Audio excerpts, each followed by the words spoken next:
दानवीर कर्ण। कर्ण दुर्योधन का घनिष्ठ मित्र था। वह एक महान दानी के रूप में प्रसिद्ध था। वह अपने आसपास आए किसी भी याचक को कभी खाली हाथ नहीं लौटाता था, ऐसी उसकी कृति थी।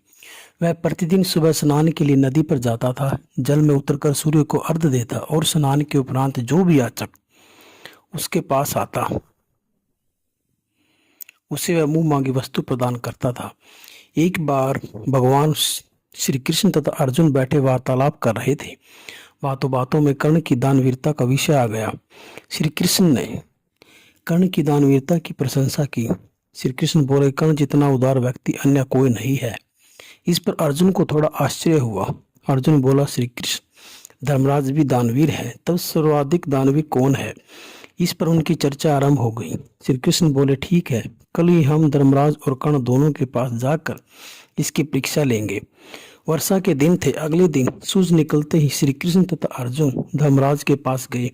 उन्हें देखकर धर्मराज को अत्यंत आनंद हुआ। उन्होंने उन दोनों का यथोचित स्वागत किया और फिर उनके वहां आने का कारण पूछा। तब श्री कृष्ण बोले, राजधानी में अचानक एक महत्वपूर्ण निर्माण कार्य करना है, उसके लिए लकड़ियां चाहिए। धर्मराज ने अपने सेवकों को बुलाया तथा निर्माण कार्य के लिए उत्तम प्रकार की लकड़ियां लाने की आज्ञा दी। इधर उधर की बातें हुई, बहुत समय निकल गया, किंतु सेवक वापस नहीं लौटे। कुछ समय के बाद सेवक अपना सिर झुकाए लौटे। धर्मराज बोले, क्या हुआ? लकड़ियां नहीं मिली। सेवकों ने उत्तर दिया, वर्षा के कारण सारी लकड़ियां भीग चुकी थी, इस कारण हम लकड़ियां नहीं ला सके हैं।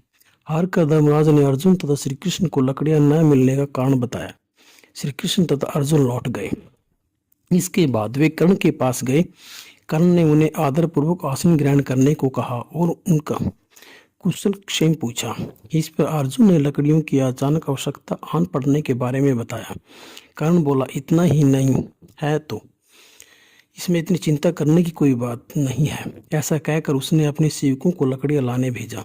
कुछ समय में उसके सेवक वापस आ गए और बोले, बारिश में लकड़ियां भीग चुकी हैं, इसलिए नहीं मिली। सेवकों की बात सुनते ही कर्ण अंदर गया और बहुत समय होने के बाद भी जब वह बाहर नहीं आया तो अर्जुन श्री कृष्ण की ओर देखने लगा।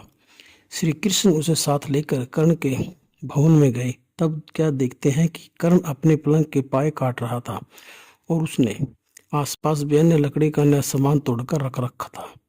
तब उनके ध्यान में आया कि कर्ण को इतना समय क्यों लग रहा था। अर्जुन ने पूछा, कर्ण,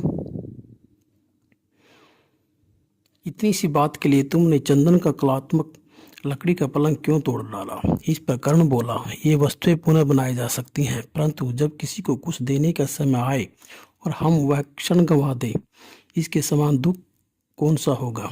आगे इसी कर्ण ने वरदान में मिले अंग के कवच कुंडल भी दान कर त्याग का अनुपम उदाहरण इतिहास में प्रस्तुत किया।